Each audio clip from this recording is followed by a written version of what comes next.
নমস্কার বন্ধুরা, আশা করি সকলেই খুব ভালো আছেন। আজ রবিবারে দুপুরে বানিয়েছিলাম মশলা দিয়ে কাঁচকলার ভাজা, জিরে দিয়ে রসমারা ঢ্যাঁড়সের আর পটল মাছের ঝাল। প্রথমেই কাঁচকলাটাকে কালো জিরে আর শুকনো লঙ্কা ফোড়ন দিয়ে ভেজে নিয়েছিলাম নুন হলুদ দিয়ে। তারপর কাঁচকলাটাকে সরিয়ে নিলাম।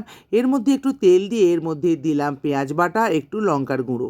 তারপর পেঁয়াজ বাটাটা একটু ভাজা ভাজা হয়ে গেলে এই কাঁচকলা ভাজার সঙ্গে মিশিয়ে দেব এবং আরও খানিকক্ষণ শিম আঁচে ভেজে নিতে হবে। ব্যাস রেডি কাঁচকলার মশলা ভাজা। এর সঙ্গে বানিয়ে নিলাম পেঁয়াজ আর টমেটো দিয়ে ঢ্যাঁড়স ভেজে নিয়ে উপর থেকে ছড়িয়ে দিলাম জিরে গুঁড়ো, লঙ্কা গুঁড়ো, হলুদ গুঁড়ো, স্বাদ মতো নুন মিষ্টি। ব্যাস একটু মশলাটা ভালো করে কষিয়ে নিলেই আমাদের ঢ্যাঁড়সের রসমারা রেডি। ছিল সঙ্গে পটল মাছের ঝাল।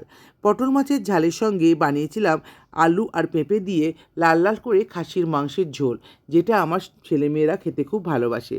আর সঙ্গে ছিল একটু আমের চাটনি। ব্যাস আজকে এইটুকুই রোববারের মেনু। কেমন লাগলো ভালো হলে